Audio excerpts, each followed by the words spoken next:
नमस्कार, स्वागत है आपका छत्तीसगढ़ के बुलेटिन में। मैं हूं आपके साथ ईशी शुक्ला। रुक करेंगे खबरों का, लेकिन इससे पहले नजर डालेंगे सुर्खियों पर। कोरोना संकट के बीच जन्माष्टमी की धूम, मंदिरों में श्रद्धालुओं की एंट्री पर प्रतिबंध है। इस बार घरों में कान्हा का स्वागत करेंगे श्रद्धालु। राजस्थान का टला सियासी संकट, हाईकमान से मिलकर सचिन पायलट की तनखी दूर, शिकायतों को दूर करने के लिए बनी कमेटी। मुंगेली में करियों की बेटी ने की मां की हत्या, सेवा करते हुए थक गया था पुत्र, पुलिस ने किया आरोपी को गिरफ्तार।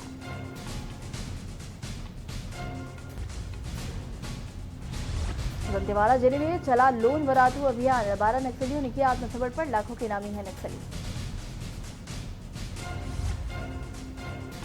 राम वनगमन पथ के महत्वपूर्ण स्थल बनेंगे पर्यटन का हिस्सा, मातागढ़ टुटुरिया की भी विशेष महत्वता, प्रभु श्री राम का ननिहाल कहलाता है टुटुरिया। हर रोज बढ़ रहे कोरोना के केस, देश में कोरोना ने तोड़े सारे रिकॉर्ड, 64,399 नए केस, 861 लोगों की मौत। आप देख रहे हैं के न्यूज, खबरों का सारथी।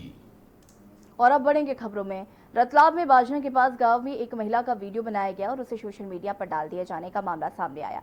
पुलिस ने कालू मेड़ा निवासी गांव बछेड़िया के रहने वाले युवक के खिलाफ एफआईआर दर्ज की। युवती लंबे समय से दोस्त थे। प्रेमी युवक उस लड़की के साथ शादी करना चाहता था। लड़की के पिता ने शादी से इनकार कर दिया और शादी दूसरी जगह कर दी।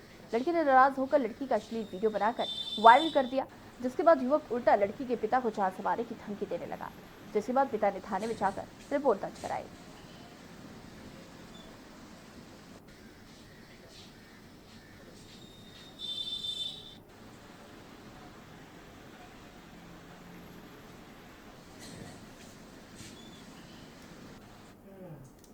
बिलासपुर के कोटा नगर पंचायत के मुख्य मार्ग में स्थित सेंट्रल बैंक में शॉर्ट सर्किट के चलते आग लग गई। रात करीब 1:30 बजे धुआं और आग की लपटें देखकर आसपास रहने वालों ने बैंक के कर्मचारियों को फोन करके जानकारी दी और दमकल को भी सूचना दी। लोगों ने अपनी तरफ से मोटर पंप को पाइप लगाकर आग से आग बुझाने की कोशिश की, जिसके बाद आनंद रात तकरीबन 3 बजे एसडीआरएफ दमकल की टीम ने सुबह 6 बजे तक आग पर काबू पा लिया। बताया जा रहा है कि बैंक के लगभग सभी कागजात, कंप्यूटर, फर्नीचर आदि जलकर राख हो गए हैं। बैंक को हुए नुकसान का आकलन करने के लिए रायपुर से वरिष्ठ अधिकारी वहां पहुंच चुके थे। कोटा पुलिस आग लगने के कारणों की जांच पड़ताल कर रही है।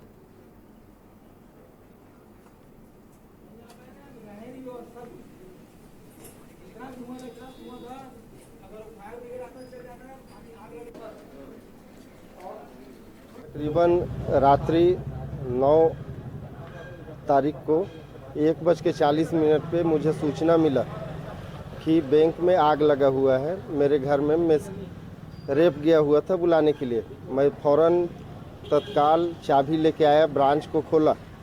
ब्रांच खोले तो उसमें भयंकर धुआं और काफ़ी तेज़ आग था। फायर ब्रिगेड के लिए कोटा में फ़ोन किया गया और यहाँ का फायर ब्रिगेड ख़राब था। बाद में बिलासपुर को फ़ोन किया गया तो 45 मिनट के बाद आया। तब तक हम लोगों ने फायर एक्सटिंग्विशर से कोशिश किया, 20 से 22 फायर एक्सटिंग्विशर चलाए, लेकिन आग काबू में नहीं आया। जब फायर ब्रिगेड बिलासपुर से आया तो आग को काबू पाया गया।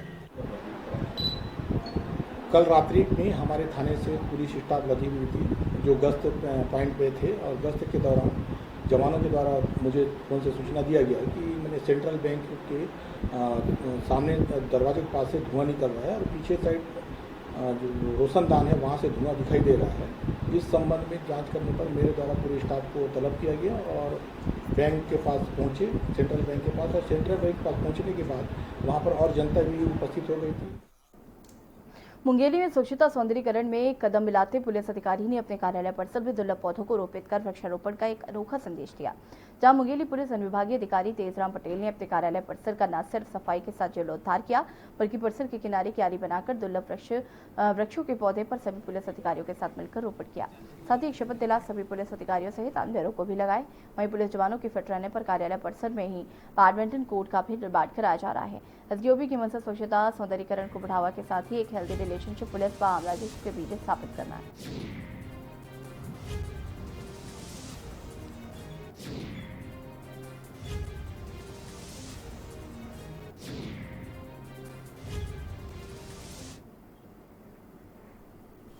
पुलिस अधीक्षक महोदय के निर्देशानुसार और Shri additional SP Kamleshwar Chandel sir के विशेष मार्गदर्शन में उनकी सोच से हम लोग को प्रेरित किया गया कि ये कार्यालय बहुत ही अच्छा बन सकता है, क्योंकि इसका जो एंट्री था ये कोतवाली से ही था और मेन रोड से इसका एंट्री नहीं था। तो सर के द्वारा मार्गदर्शन किया गया कि अगर इसको सामने से एंट्री कराते हैं तो इसका लुक भी बहुत अच्छा जाएगा। तो हमने इसके जो मार्ग है उसको परिवर्तन करके सामने की तरफ करवा दिया है। आपने देखा होगा एसडीओपी कार्यालय का जो जीर्णोद्धार हुआ है, रिनोवेशन हुआ है, इसमें जो हमारे युवा अधिकारी हैं एसडीओपी मुंगेली श्री तेजराम पटेल, जिनका आज 3 वर्ष पूर्ण हुआ इस जिले में, ये भी अपने आप में गौरव का विषय है। किसी स्थान पे यदि लंबा समय इतना लंबा रहते हैं तो ये उनके लिए व्यक्तिगत उपलब्धि होती है। इसका आशय ये भी होता है कि सभी से उनका व्यवहार अच्छा है, पब्लिक से, प्रेस से, अधिकारियों से, सभी से अच्छा व्यवहार होता है, तभी इतना लंबा पारी चल पाता है। दंतेवाड़ा जिले में लोन वराथू अभियान के अंतर्गत 12 नक्सलियों ने आत्मसमर्पण कर दिया, जिसमें एक नक्सली 2 लाख रुपए का इनामी है और 4 नक्सली 1 लाख के इनामी बताए जा रहे हैं। बता दें कि लोन वराथू अभियान में नक्सलियों को एक अलग तरीके से एसपी अभिषेक पल्लव ने आत्मसमर्पण करवाया।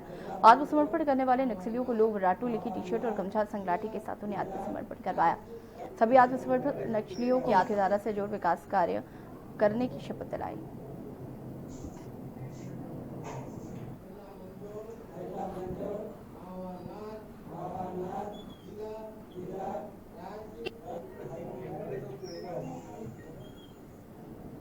अभियान में 12 नक्सलियों ने आत्मसमर्पण किया, जिसमें कि 5 जो है वो इनामी नक्सली हैं। ये नक्सली विभिन्न क्षेत्रों से हैं, बारपुर थाना क्षेत्र, बांगापाल थाना क्षेत्र, जंदूर, अरणपुर। आज आदिवासी दिवस के दिन उनका एक आत्मसमर्पण एक नई इतिहास की ओर जा रहा है। नक्सली जो है गांव-गांव से टूट रहे हैं जब से हमने उनके पम्पलेट और पोस्टर्स लगाए हैं।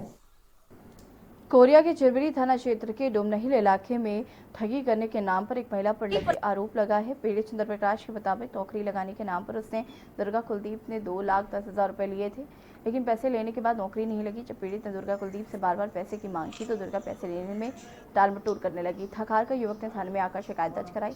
अब पीड़ित का आरोप है कि 10 दिन बीत जाने के बाद भी पुलिस कोई कार्रवाई नहीं कर रही।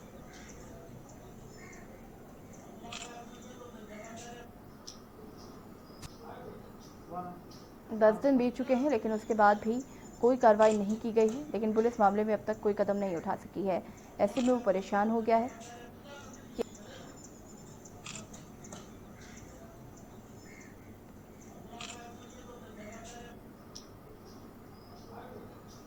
कुलदीप का कहते हैं पौड़ी में रहती है और मेरे साथ कहते हैं नौकरी लगाने का झांसा जिला पंचायत में डाटा एंट्री ऑपरेटर के लिए मतलब मेरे से 2,10,000 रुपये मतलब ठगी की है। मैं एक बार क्या कहते हैं मेरे दोस्त के साथ घर में बुला के उनको 1 लाख रुपए दिया हूँ बैंक से निकाल के। इसके बाद फिर 1 महीने के बाद फिर उसे 1,10,000 रुपये मेरे दोस्त के साथ क्या कहते हैं उनके घर में जाके पहुँचाया हूँ लिफाफा में। ये 2000 क्या कहते हैं 14 का है मामला। खबर मुंगेली से है, जहां एक करीबी बेटे ने अपनी मां की हत्या कर दी। बता दें कि पुत्र ने अपनी मां की कुदाली मारकर निर्मम हत्या कर दी। बेटा अपनी मां की सेवा करते करते थक गया था, जिसके चलते उसने ये कदम उठा दिया। फिलहाल पुलिस के द्वारा आरोपी को गिरफ्तार कर उसके खिलाफ हत्या की धारा 302 के तहत मामला दर्ज कर कार्रवाई करते हुए न्यायालय में पेश किया गया।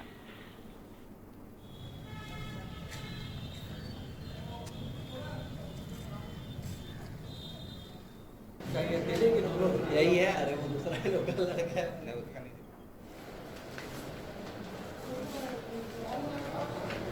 वहाँ पर एक सूचना आई दुल्लापुर से कि एक उसका बेटा है ताम सिंह मरकाम ने अपनी सगी माँ को शांतिबाई मरकाम जो 75 वर्ष की बुजुर्ग महिला थी उसको कुदाल से मार करके हत्या कर दी है। मौके पर कोतवाली पुलिस टीम और हम लोग गए थे। खबर राजनांद गांव से है, जहां जिले के बस ड्राइवरों और कंडक्टरों ने से मुख्यमंत्री से आर्थिक मदद की गुहार लगाई है। बस ड्राइवरों की माने तो अब उनकी हालत केवल आत्महत्या करने जैसी रह गई है। ड्राइवरों ने बताया कि बस मालिक ना हमारी मदद करते हैं, ना हमारी सुनते हैं। वही रवैया अधिकारियों का भी है। यदि शासन हमारी बात नहीं मानता है तो बड़े आंदोलन की तैयारी में है। हम पहले शहर में चक्का जाम करेंगे और उसके बाद मुख्यमंत्री निवास के सामने धरना प्रदर्शन करने के लिए भी आमादा होंगे।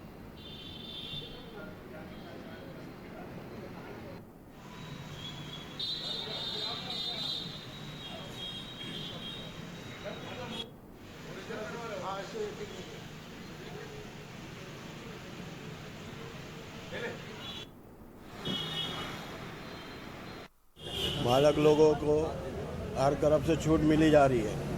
ड्राइवर कंडक्टर के लिए कोई कुछ कर नहीं रहा है। अब हम ड्राइवर लोग करें तो क्या करें, सिर्फ आत्महत्या करने लायक रह गए हैं। आप हमारे लिए कुछ करो, नहीं तो हम बहुत बड़ा आंदोलन करने की तैयारी में हैं।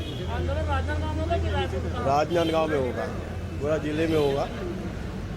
हम कुछ भी कर सकते हैं, सब जगह हो सकता है। आपने अपने ज्ञापन में लिखा मांगे पूरी नहीं होता मुख्यमंत्री की वहाँ जाएंगे निवास पे। वो 7 दिन का अल्टीमेटम है, उसके बाद जा सकते हैं।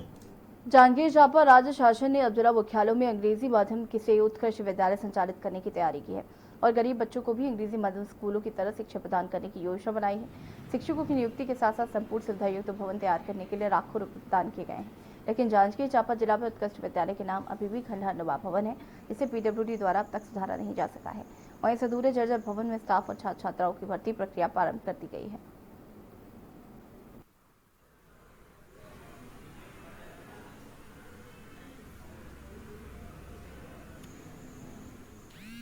अंग्रेजी माध्यम जो खोलने जा रहा है उसके लिए शिक्षकों की भर्ती के लिए हमने आवेदन मंगा लिया है। आवेदनों की छांटनी हो रही है। छटनी में प्रतिनियुक्ति में जो शिक्षक भर्ती किया जाना है उसकी हमने प्रक्रिया पूर्ण कर ली है। 13 तारीख तक उसका दावापत्ति मंगाया है। दावापत्ति के बाद हम पुनः उसकी भर्ती के लिए हमारे कमेटी के समक्ष रखेंगे और कमेटी जो है वो उसकी भर्ती की प्रक्रिया को पूर्ण करेंगे। बागू बांध में पानी का जलभराव जैसे जैसे बढ़ता जा रहा है वैसे वैसे ही बांध के गेट क्रमबद्ध तरीके से खोले जा रहे हैं। खरवासी कोरिया जिले की परियोजना में जलग्रहण क्षेत्र में हो रही बारिश के बांध का जलस्तर 358.40 मीटर तक पहुंच गया। बांध के अधिकतम जलभराव स्तर 359 मीटर निर्धारित है। पहले से ही बांध के 3 गेट खोलकर नदी में लगभग 14,500 क्यूसेक पानी छोड़ा जा रहा था और बांध में जलभराव की स्थिति को देखते हुए 2 और गेट शाम को खोल दिए गए। इसी के साथ प्रशासन पूरी तरह से अलर्ट है।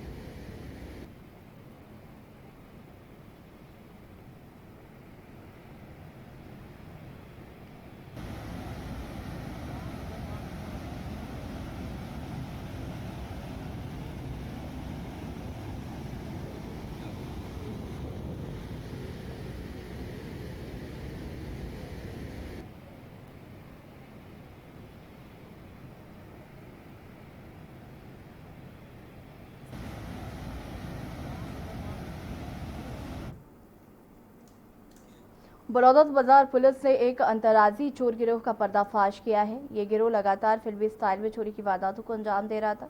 लंबे समय के बाद आखिरकार पुलिस की टीम को एक बड़ी सफलता मिली है। आपको बता दें कि इस गिरोह के सभी आरोपी हरियाणा राज्य के हैं, जो लगातार छत्तीसगढ़, उड़ीसा समेत आसपास के राज्यों में चोरी की बड़ी वारदातों को अंजाम दे रहे थे। मूवमेंट के मद्देनजर बड़ौदा बाजार पुलिस अधीक्षक द्वारा पड़ताल शुरू की गई, जिसके बाद सभी आरोपियों को महासमुंद के सरायपाली से 7 आरोपियों को गिरफ्तार किया गया है। इनके चोरी करने के तरीके बिल्कुल फिल्म स्टाइल की तरह थे। ये सभी कंटेनर में सवार होकर जाते थे और कंटेनर के अंदर रखी दूसरी गाड़ी से वारदात को अंजाम देते थे।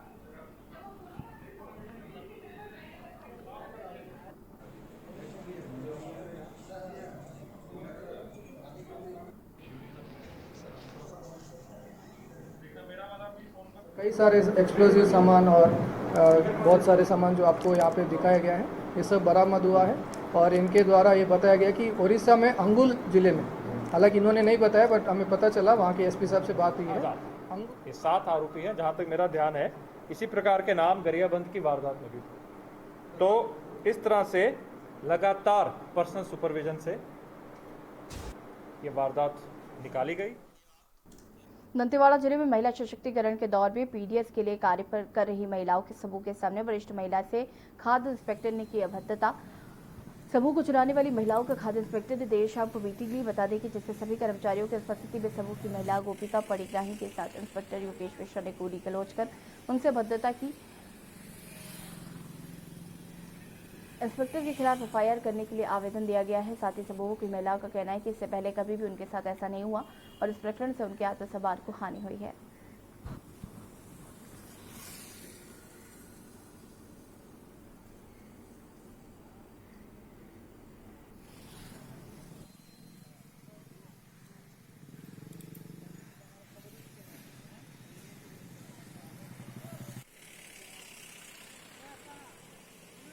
लोग गए, बैठे रहे फिर 7:30 बजे इधर उधर मठल रहे थे।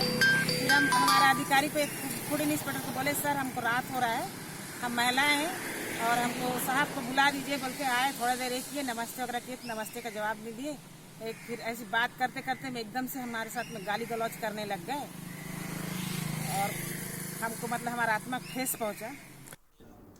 बेमेतरा जिले के थान मरैया तहसील के ग्राम सैगोना में स्थित करवाहा नाले में 2 मासूम बच्चों का पैर फिसलने से बहते हुए पानी में गिर गया, जिससे एक बच्चे की मौत हो गई। एक बच्चे को सकुशल निकाल लिया गया है, जिसकी सूचना थाना खमरिया पुलिस थाने में दी गई, जिसके निकालकर बच्चे के शव को पोस्टमार्टम हेतु सामुदायिक स्वास्थ्य केंद्र साचा भेजा गया। चार शव को पोस्टमार्टम के बाद परिजनों को सौंपने की बात कही जा रही है।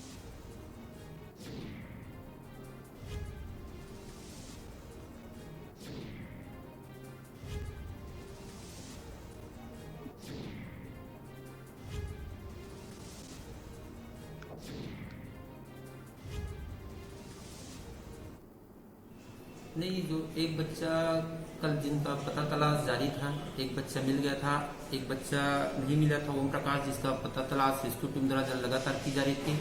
आज सुबह 5:30 बजे करीबन शव नाला में ही तैरते मिला है, जिसका पंचनामा कार्रवाई की जाकर शव पीएम के लिए साजा भेजा गया है।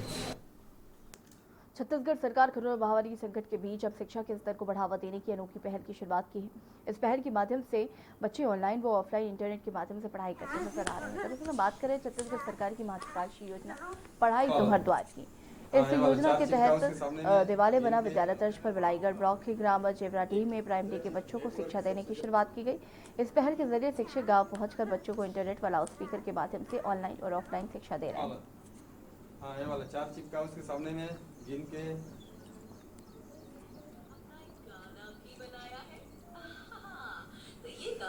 आप सीख लो।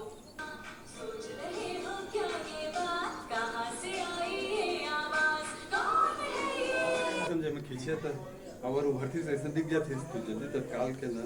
हाँ, छत्तीसगढ़ में कोरोना जैसे महामारी जहां पूरे विश्व में लोगों में एक दहशत का माहौल बना रखा है, इसी स्थिति में एक छोटा सा माहौल एक बनाने की कोशिश किया है। ग्राम संकुल भड़गांव के स्कूल में बच्चों को ऑनलाइन और ऑफलाइन के तरीके से बच्चों को खेल खेल में ही पढ़ाने की कोशिश की जा रही है। आइए हम देखते हैं इन छोटे छोटे बच्चों को कि किस प्रकार से ये पढ़ते हैं और क्या कुछ लगता है बच्चों के। अभी हमारे साथ उपस्थित है सर जी, आइए हम इनसे बात करते हैं किस प्रकार से बच्चों की पढ़ाई करते हैं। सर, के न्यूज़ में आपका स्वागत है। जी धन्यवाद। क्या नाम है सर? मेरा नाम कारकेश्वर सिंह है। यहाँ कितने साल के बच्चों और किस क्लास के बच्चों तक के पढ़ाई की जा रही है? यहाँ पहली कक्षा से 5वीं कक्षा तक की बच्चों की पढ़ाई की जा रही है। दर्ज 45 है और लगभग 99% बच्चे खुशी से शिक्षा लेने पहुँच रहे हैं। किस प्रकार से पढ़ाई की जा रही है बच्चों के साथ? पढ़ाई बच्चों के अनुरूप दी जा रही है, खेल खेल में उनके परिवेश के आधार पे जो साधन सुविधा जन समुदाय ने उपलब्ध कराई है। जैसे कि अभी हमने सर से पूछा कि ये खेल खेल में बच्चों की पढ़ाई होती है और सुबह 7 से लेकर 10 बजे तक की उनकी पढ़ाई की जाती है। आइए हम वहीं हमारे साथ छोटे छोटे बच्चे भी हैं कि छोटे छोटे बच्चे से पूछेंगे कि किस प्रकार से बच्चे पढ़ाई करते हैं और कितना उनको अच्छा लगता है इन पढ़ाई में, कितना वो सीख पाते हैं। क्या नाम है बेटा आपका? कौन से क्लास में हो? कक्षा 5वीं। कौन सर पढ़ाते हैं यहाँ? कार्तिकेश्वर सिंह एवं हंसा कुमार पढ़ाते हैं। कैसे पढ़ाई कराते हैं उन लोग? किस प्रकार से पढ़ाई कराते हैं? रेडियो में, खेल कूद में, हिंदी, गणित, पर्यावरण, इंग्लिश। अच्छा लगता है पढ़ाई करने में? हाँ। समझ आता है सब पढ़ाई में? जो पढ़ाते हैं समझ आता है सर लोग? हाँ, आता है। यहाँ एक और बच्ची है हमारे साथ, हम उनसे जानना चाहेंगे क्या कुछ पढ़ाई होता है और किस प्रकार से पढ़ाई की जाती है सरों के द्वारा। क्या नाम बेटा आपका? कौन से क्लास में अभी? 5वीं। कौन कौन सा पढ़ाते हैं आपको? श्री कार्तिकेश्वर, कौशल कुमार। कैसे पढ़ाई कराते हैं? बहुत अच्छा। किस किस का कुछ खेल कूद में पढ़ाई कराते हैं? कैसे पढ़ाई कराते हैं? रेडियो में, खेल कूद में। वो समझ आता है पढ़ाई में? हाँ। समझ जाते हैं, पूरा पढ़ लेते हैं। हाँ। जैसे कि हमने अभी छोटे छोटे बच्चों को सुना, उनका कहना है कि जो सर हैं वो बहुत अच्छे से पढ़ाते हैं। यहाँ ऑनलाइन की सुविधा तो नहीं है क्योंकि ये गांव स्तर है और बच्चों को पढ़ाई करने में थोड़ी सी नेटवर्क की प्रॉब्लम, कई बच्चे इतने छोटे हैं कि उनको मोबाइल चलाने में भी दिक्कत होती है, कई बच्चों को मोबाइल चलाना नहीं आता है। ऐसे स्थिति में भी बच्चे इतने इंटरेस्ट लेकर इतने आगे बढ़कर इस प्रकार से पढ़ाई कर रहे हैं, ये एक देखनीय है। विजय सोनी, के न्यूज इंडिया, बलौदाबाजार। 5 अगस्त को देश के प्रधानमंत्री नरेंद्र मोदी अयोध्या में राम मंदिर निर्माण का शिलान्यास कर चुके हैं, जिसके बाद राम मंदिर का निर्माण प्रारंभ हो चुका है। अयोध्या में राम मंदिर निर्माण के आदेश जारी होने के बाद छत्तीसगढ़ सरकार ने भी राज्य में राम वनगमन पथ के महत्वपूर्ण स्थलों को पर्यटन स्थल के रूप में विकसित करने का फैसला लिया है। बता दें कि तुरतुरिया प्रभु श्रीराम का ननिहाल कहलाता है। साथ ही प्रभु श्रीराम के वनगमन के दौरान लगभग 75 स्थलों का भ्रमण किया, जिसमें से 51 स्थल ऐसे हैं जहां श्रीराम ने भ्रमण के दौरान रुककर कुछ समय बिताया था।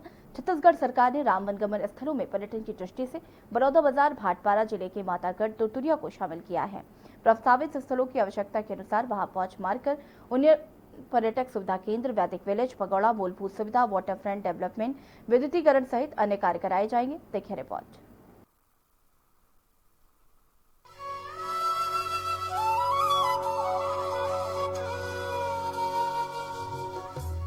छत्तीसगढ़ में रामायण कालीन संस्कृति की झलक आज भी देखने को मिलती है, जिससे ये साबित होता है कि भगवान श्री राम के अलावा माता सीता और लव कुश का संबंध भी इसी प्रदेश से है।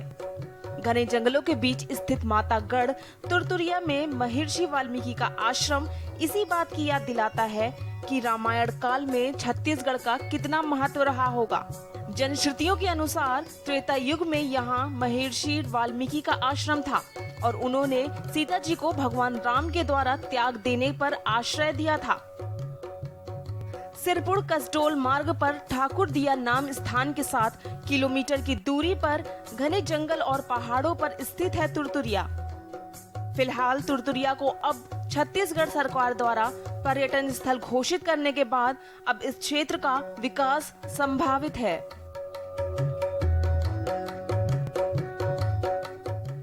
इस पर्यटन स्थल का नाम तुरतुरिया पड़ने के पीछे भी एक कहानी बताई जा रही है।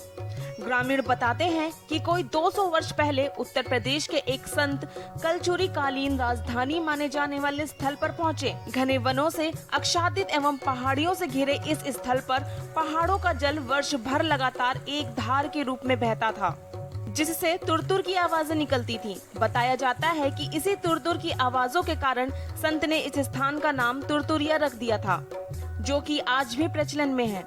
ये स्थान रामचरितमानस में भी उल्लेखित है। हमारे छत्तीसगढ़ में कि तुरतुरिया जो है वहाँ पे वाल्मीकि आश्रम था, है अभी भी। वहीं पर हमारे लव कुश जी का जन्म वहाँ हुआ था और ऐसे भी वहाँ आप लगातार पौराणिक मान्यता है वहाँ पे। और वहाँ एक बालमदेही नदी बहती है और गौमुखी गंगा, जिसका स्नान करने पे आज भी संतान दायत्री नदी उसको बोला जाता है। और हम सैकड़ों लोगों के मुंह से सुने हैं ये चीज़ को कि जो भी वहाँ मान्यता अगर मानता है, जो संतानहीन दंपति है, 100% उनके वहाँ पे संतान की प्राप्ति उनको होती है। वाल्मीकि आश्रम में ही लवकुश की एक मूर्ति घोड़े को पकड़े खड़े रहने की है। ये मूर्ति यहाँ खुदाई के दौरान मिली थी। मंदिर के पुजारी पंडित राम बालक दास के अनुसार लवकुश जिस घोड़े को पकड़े हैं वे अश्वमेघ का घोड़ा है। ये मूर्तियां ही भगवान राम एवं सीता के यहाँ प्रवास का प्रमाण माना जाता है। साल 1914 में ब्रिटिश शासनकाल में तत्कालीन अंग्रेज कमिश्नर HM लारी ने इस स्थल का महत्व समझने के लिए यहाँ खुदाई करवाई थी। इस दौरान यहाँ अनेक मंदिर एवं सदियों पुरानी पुरातत्व महत्व की मूर्तियाँ मिली थीं।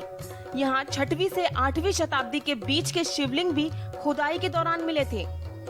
सीता एवं लवकुश की खड़ी शिला भी खुदाई में मिली थी, जिससे राम सीता के यहाँ आने रहने के प्रमाण मिलते हैं।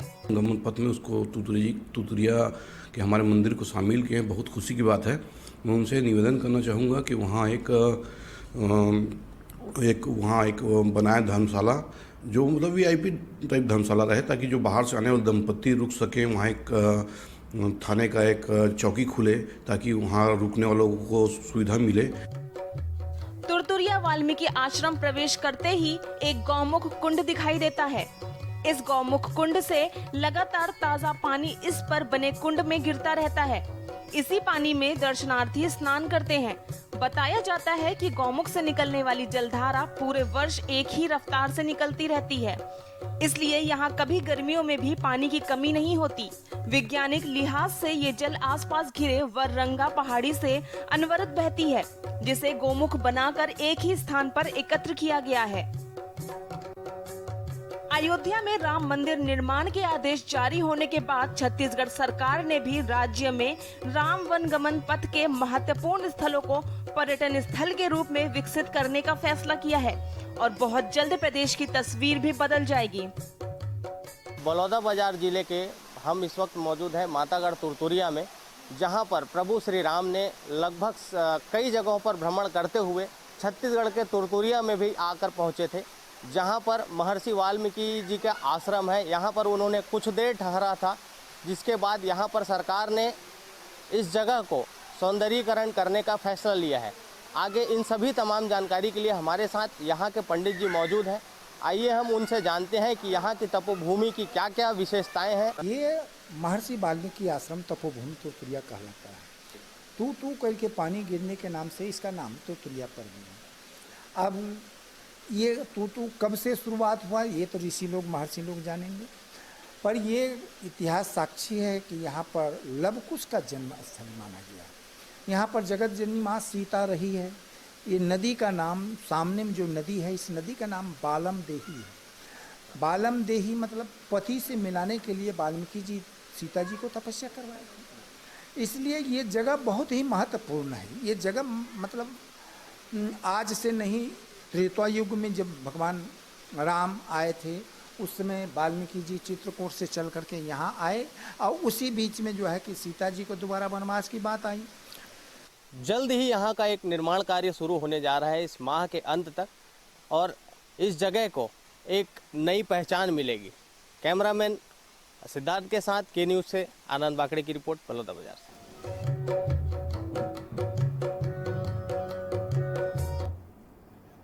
छत्तीसगढ़ के बोर्ड में फिलहाल आता है, देखते रहिए के न्यूज़ इंडिया। नमस्कार।